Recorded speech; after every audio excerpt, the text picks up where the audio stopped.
Hello, good evening and welcome. It is evening where we are. We are very happy and proud to be meeting you from Mysore, city of craftsmen, city of heritage, city of regality, and city of so much more.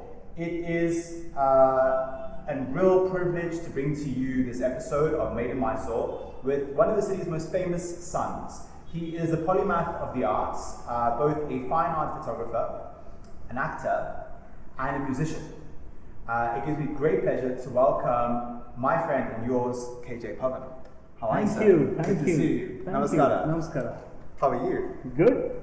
It's been such a privilege to be part of this exotic new journey, what is happening right at this place. Absolutely. Yeah. Absolutely. It is a work in progress, something I'm sure you know a lot about as a creative person, and how important the process is. Yeah. Yeah, for sure. Yeah. So, Pavan, we're in central Mysore, pin code 01. Oh, yes. Yes, we are. Now, you were born in Krishnamurtipuram, which is pin code 04, I believe. 04, yeah. So, not far from here. Yes, not at all. Tell me about the Mysore that you grew up in and how it's changed over the years. Well, actually, I don't remember much of Krishnamurtipuram because when I was about 2 or 3, we moved out of Krishnamurtipuram, but I vaguely remember the streets. So when I was 3, we moved out, but of course I remember my brother playing on the streets, and he would get his friends, and they were like my pals then. Like they would throw me from one hand to another, and then. But what I see of Krishnamurtipuram is 70% of that is still intact. Fantastic. Now that's Mysore. Right. And hence, as people of Mysore, we still feel like coming back wherever we are. Just feel like just pulls us back, because what we had seen years ago, we can see that and experience that even today. Right. That's the beauty of the city. It's magical, especially in a country like India that's developed so much, so rapidly. Yeah. We have Bangalore on the border. It's the next biggest city, obviously the biggest city in the state, which has reported some of the highest population growth of any metro in the world. And yet Mysore seems to have somehow fought off high, rapid levels of development and maintained. Do you feel that the soul of Mysore is still very much in the Very city? much, yes. Very much, I can feel that. And also, what is happening, I mean, I'm not saying that changes are not happening in Mysore. It is happening, but it is happening in a snail pace. Right. When I say snail pace, everything else, all the explosion what we have seen in other cities, I don't think that's going to happen in Mysore, because in a way the royal family has put in that, that, what do you say, like a gene or a DNA in every Mysorean, that you need to take some time. Don't do it hodgepodge. Take your time and do it methodically. And that's what the city has always been. You can still see like wider footpaths and pavements and like sidewalks and like wider roads. Every house has like some area of a garden area even now. Yeah. So you can see a lot of things still intact. So I can see that the new Mysore which is happening, it's going outside the ring road, which is in a way good. Right. So it is not harming the central part of Mysore. Right. So which is remaining intact, as you rightly said. It's still intact. Yeah. Fantastic. Now, you're a photographer. Yeah. You work with the image, amongst other things. What are the early images that you have of the city? Well, I can say one predominantly is the Devaraja market. As I can recall that, and I can remember open fields where I used to play cricket, and it was so wide that maybe like 11 members in a team, each of them had their own fields. Right. Mysore was like that, that's what I remember. And then of course Sajirao Road has been my favorite. Like even now when I get like if I'm feeling little low, I just take a walk on Sajirao Road. Right. That gives back the peace, because that's so much I mean, I have so much connection with that pavement. I mean, the shops would have changed, but still that buzz and that footpath vendors, they're so much integral part of Mysore. Right. So I still feel that warmth when I take a walk in that. And these are very small and they're lots. I mean, you can just make a whole episode of the small and tiny spots in Mysore which calms me or soothes me. But these are some of the things which I can recall immediately as of now. Anyways. One of your latest series, which I've been watching, I think you were releasing slowly to the public last year through your social channels, was the Leaf series. Would you say Mysore is a green city, was a green city, still is a green city? Yeah, I feel like in comparison with Bangalore is still called the green city, whatever, garden city, not the green city. Sure. But I see Mysore is equally greener or even more better, Right. because if the kings of Mysore went to Bangalore and planned that city partially, and the small pockets, what you see, Lal Bagh, Cubbon Park, all those things are planned by of course, the British in association with the royal family. Sure. So those pockets have remained intact in Bangalore. Right. And those are the things people see and say that it's like the greenest. But in Mysore, imagine if the kings were residing in a city, Sure. how they would have planned. Sure. Of course, you see, like I still see, like last time I had taken a aerial, I traveled on a glider, and you see on a glider during Dasara, Right. you see so much green Right. intact. But it's just that we are like true to the royals of Mysore. A lot of us might not appreciate how much abundance of nature we have within the city. Right. Right. So I guess we still have that, Yeah. and it's very much more or less similar or little more than what Bangalore has. Right. Of course, Bangalore is losing all its thing now, but Mysore still has most of it intact. Amazing. Amazing. That's beautiful. And how has that influenced your work, i.e. the Leaf series? Well, I keep telling this to people, even though I travel across the world. I only get my inspirations for my work only when I'm in Mysore. Right. I have tried this various places. Right. I just become like an alien. I just don't get ideas. Right. So when I'm in Mysore, I keep getting ideas bombarded in my head. Yeah. I mean, at times I feel that, okay, what should I do with so many ideas? That's what happens to me while I'm in Mysore, because I feel that's the kind of connection I have with this city, Yeah. and can't be disconnected. Amazing. And hence my work is very closely knit with this city of Mysore. So talking about the city and how it's inspired you, one of I think your most anonymous works as a photographer was your Kusti series. Yeah. Can you just tell us a little bit about the art of Kusti? Is it specific to Karnataka or Mysore? Is it more a South Indian wrestling art form, and what's the history and where is it today? What is the shape of that art form? Yeah. So Mysore, again, the kings of Mysore were patrons of Kusti. Right. And at one point, Mysore was called the capital of Kusti in South India. Okay. In Mysore, there were about 130 to 40 wrestling houses. Akhadas is what we call. And every area had 3 to 4 wrestling houses. Right. Every neighborhood. Every neighborhood, yeah. Wow. And that's how much famous it was as a sport. And back then there were no multi-gyms. Okay, of course. Every kid would just go, and it was open for people. Right. It's not that you have to, produce your caste certificate and then your provisional or whatever, economical financial certificate, everything to get registered into a gym like that. Just go, open. Right. It's open. They would take you from open arms, and then you just go inside and do your exercise and get out. Beautiful. My father was like that. He was a football player. Okay. And back then there was no, as I told you, there were no gyms. So he would get into a wrestling house, do his physical exercises, and then walk out and go to his field and play football. Beautiful. And those were the snippets from the wrestling houses. He used to share that with me as a kid. And I used to get really fascinated. And I knew when I became a photographer or an artist, I knew that I'm going to do a series on that. Right. So I went back and I worked on that series for about 4.5 years. Okay.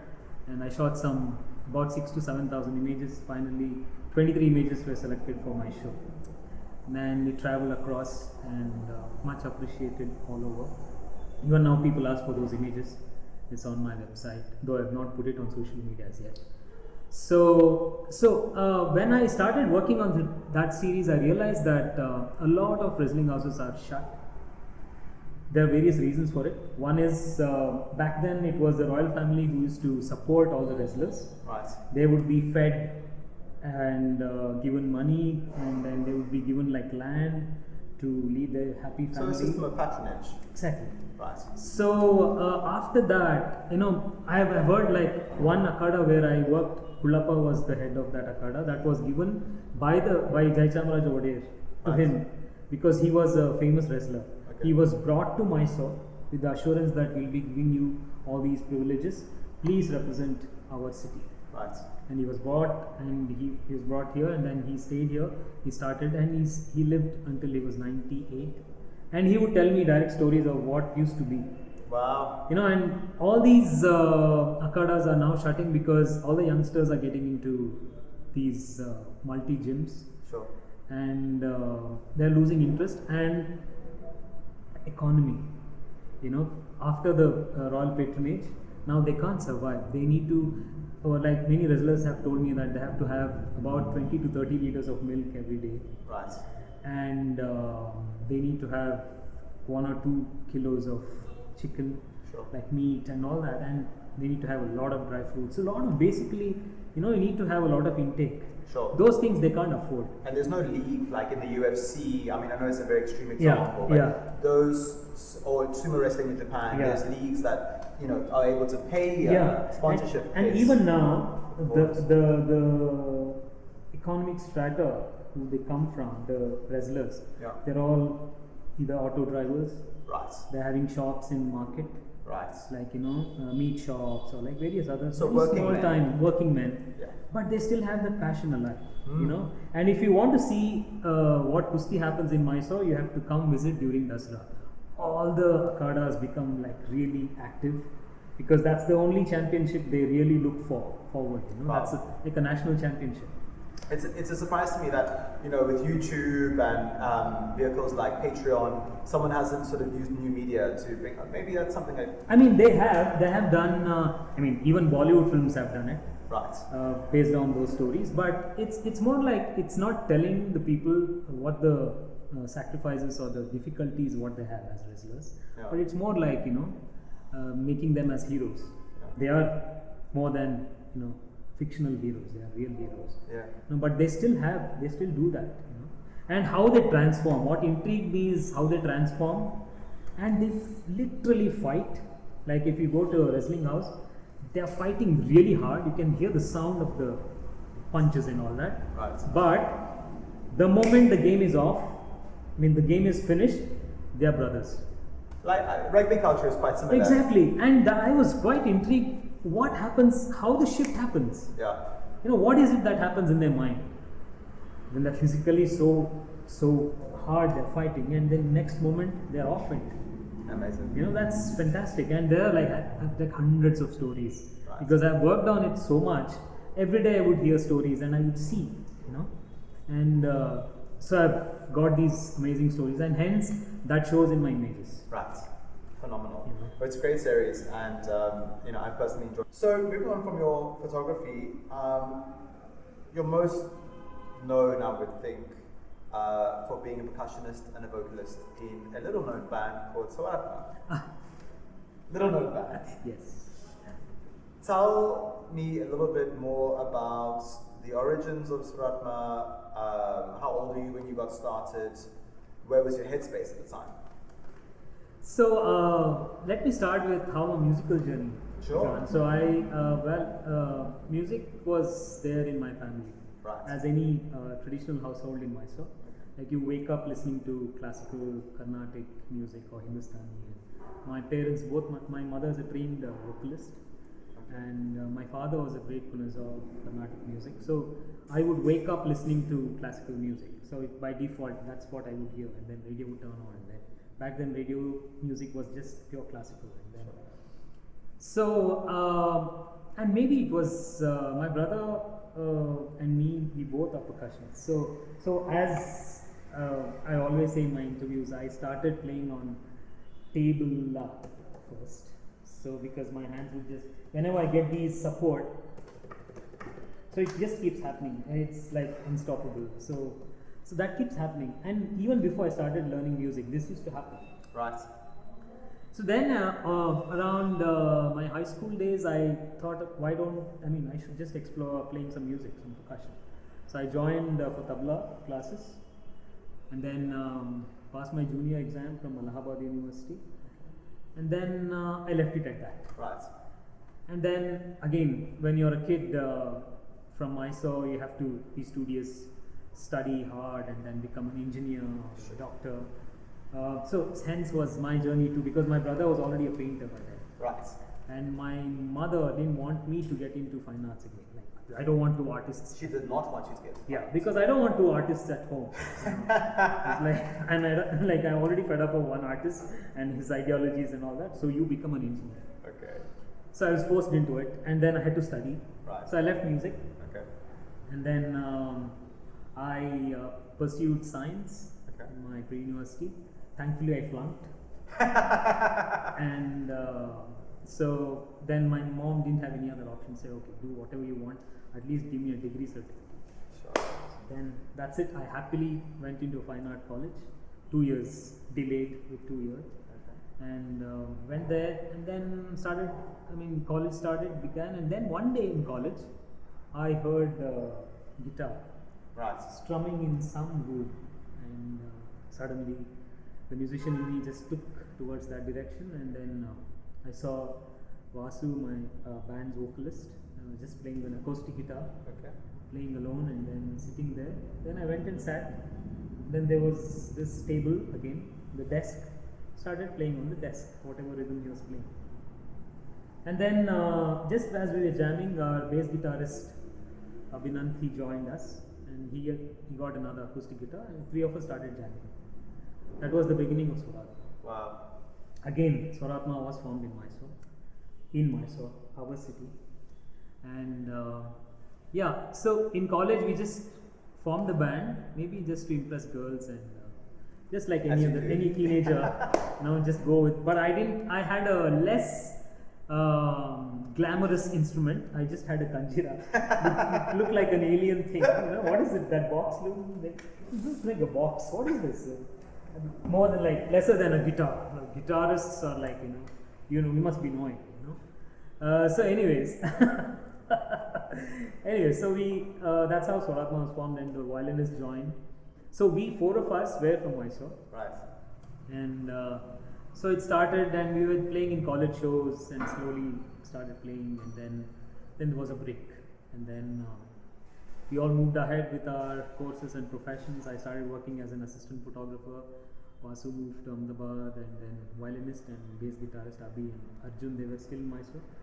So I was in Bangalore, and then after a few years, we again met in Bangalore and thought, why don't we take it forward? Because we had seen some kind of spark there. So we participated in a radio contest. Radio City was the first FM station in Bangalore. So we participated in that, and there were many bands in Bangalore then. Yeah, Bangalore's a big rock and roll city. Of course. Live venues. I do believe UB Spirits and Kingfisher sponsored a lot of the pulp rock and roll culture, which unfortunately seems to have died away a little bit in the city. There is. I can't say it's died, but there are no venues right now. Right. That's the problem, because back then we had Palace Grounds, which was like a mecca for rock concerts. You name anyone, they performed there. So we performed. We participated in that radio contest, and unknowingly just said, okay, let's throw a pebble and see what happens. They were all big bands like rock, jazz, metal bands. They all participated too. Right. And we did. And the winner would get to play a concert at Palace Grounds, headlining Parikrama, which is like a legendary band from India, Delhi. Okay. So we just thought we'll perform. And then it was SMS voting. Okay.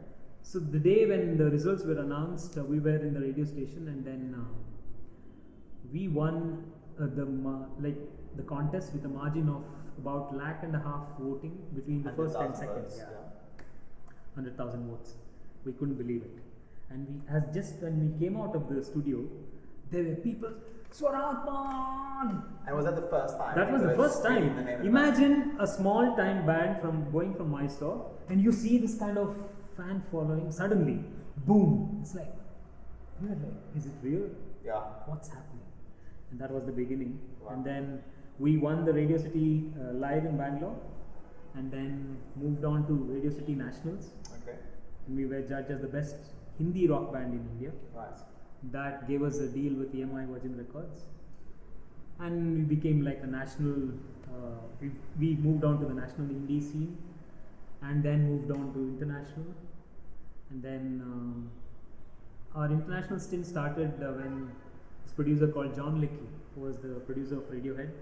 Oh wow. Yeah, he is from UK. He travelled to India, and then he was doing his part of a British Council exchange program, cultural exchange program. He was selecting a band from India to perform in UK, and from UK to perform in India. It's like, so he saw us band and he was blown away. We didn't know. We just went to participate in the audition. We just got blown away.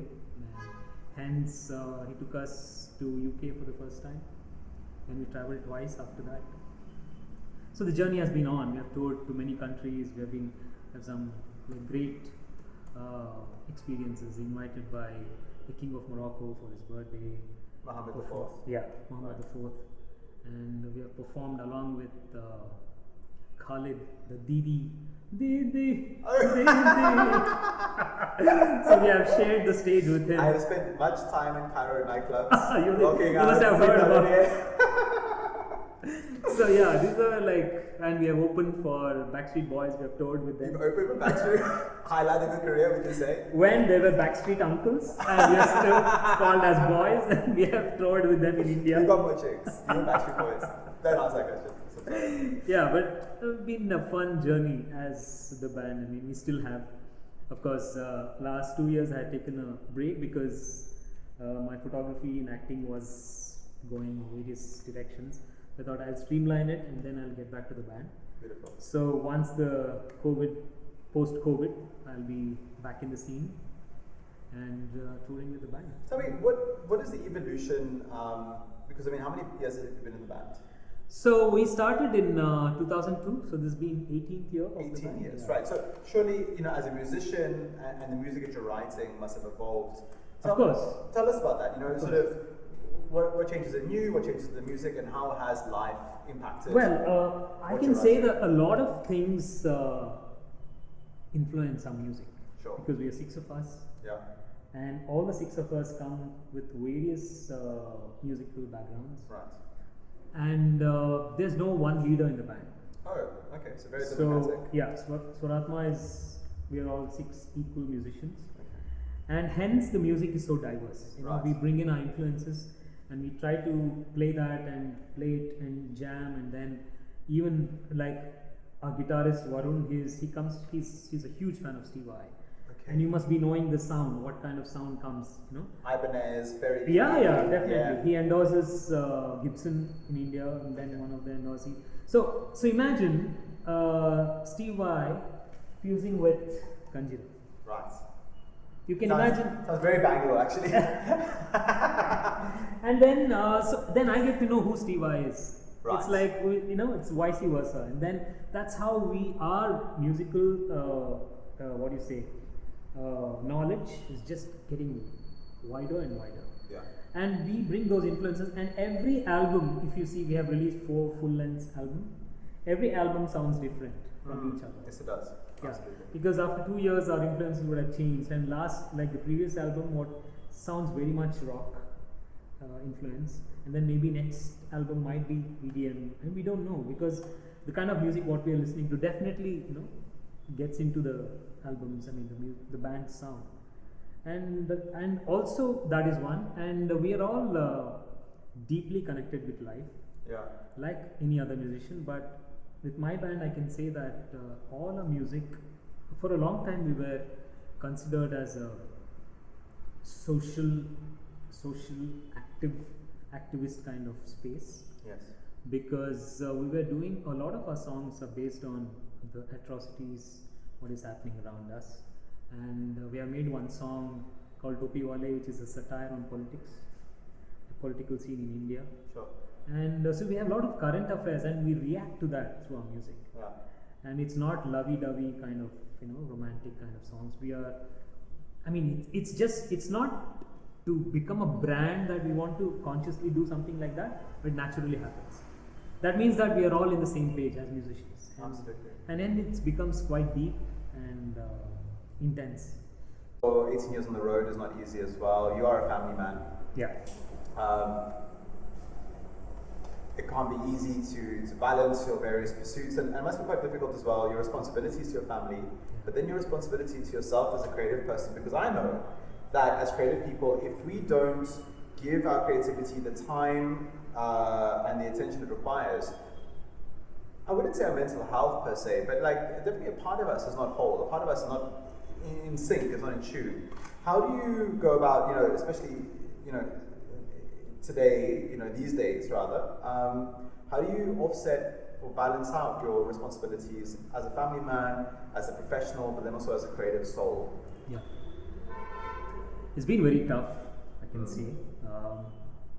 So being a family person, one is, for me, I just can't shy away from the responsibilities, because my wife is a filmmaker, graphic designer. Very talented woman in her own right. Yeah, so she has her own, we have our own design studio, and we have people working with us. So what happened was, after our son Taranga, even before, when we decided that we'll have a family, we were very clear that we'll be equal parents. Right. So on that decision, I was very clear that I'm going to share my responsibility as a parent. So I had to decide that I'll take a paternity leave, and I told the band this is what it is to the band. After that,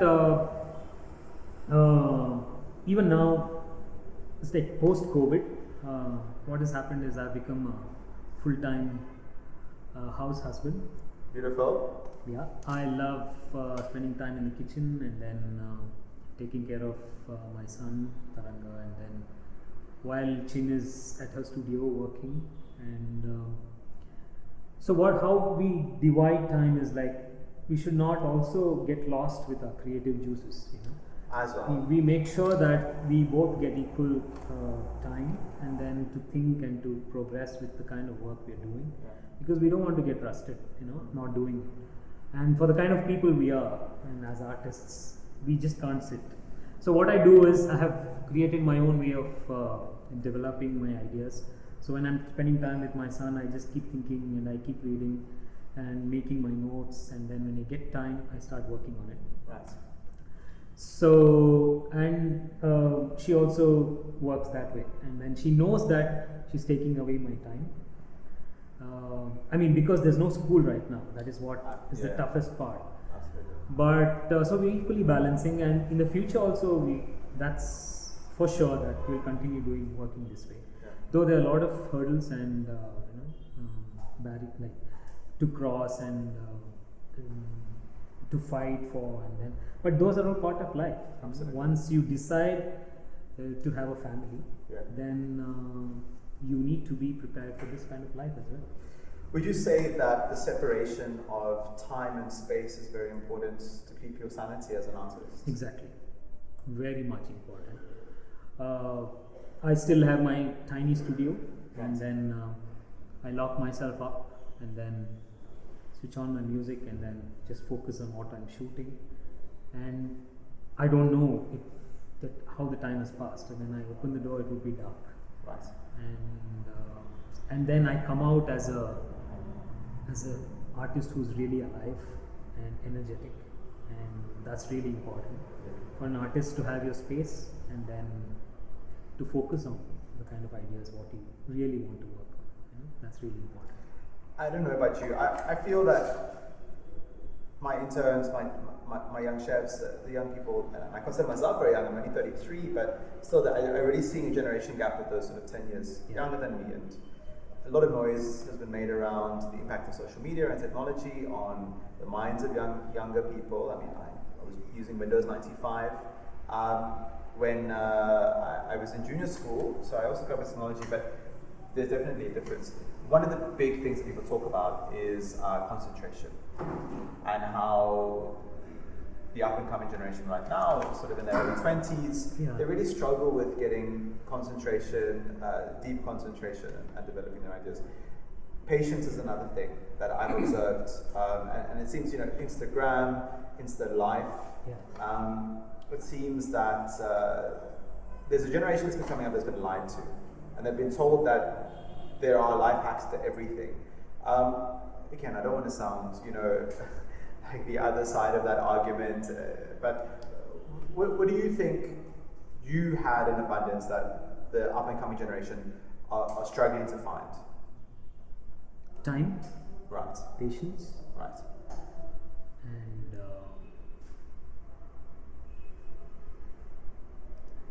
we didn't have social media. I'm coming back to it because right now I'm very much part of social media. Likewise. So what I want to say is, like what just before when you asked me that you need to have that space for yourself, that time for yourself.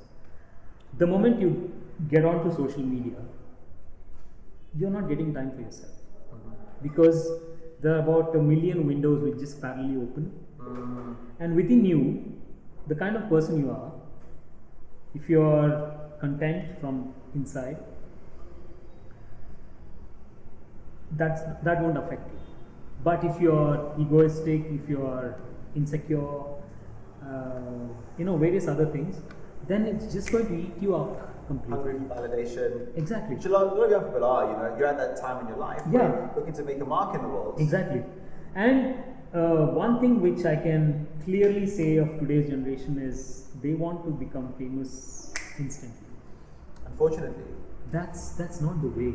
And you're a person who's walked down the street and people have recognized you. Do you think fame is hyped up? No. I mean, the reason I very clearly want to say that I don't want to be that person who gets recognized on streets. Right. Hence, I moved to Mysore so that I can still go eat my churmuri standing in the corner of that cart. People don't bother me. Yeah. I mean, I still would have been in Bangalore if I wanted that kind of page three kind of lifestyle. But beautiful. I have to ask you one more question. What would you say is the common thread that ties your work as an actor, a photographer, a musician, and even as a dad? Is there a common thread that ties it all together, or are they siloed off from each other? Definitely. I can say that there's one thing which ties everything together is life. Right. And how I perceive life. And like you asked me, the first question is like, as a child, what do you remember? I can't recall many things.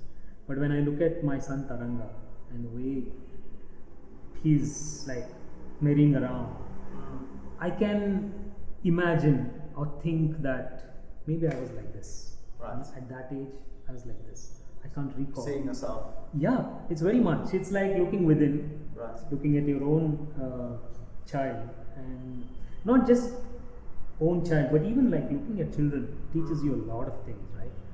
And just observation and silence is what you have to give to understand what life can be. Right.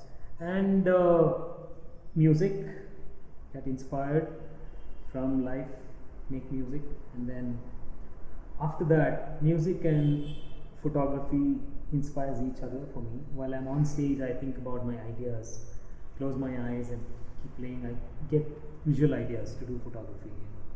While I'm doing photography, I keep listening to music and I get some rhythm, and then that happens. And acting is another ball game altogether. It's like there are hundreds of people looking at you, and then you have to emote, you have to say the dialogue, bang on, and then so that butterfly in your stomach kind of feeling. It's quite addictive. Really? Yeah. So hence I really love acting because it's music we have played in every possible venues and stages across, and then we know what it is and what the kind of audience are.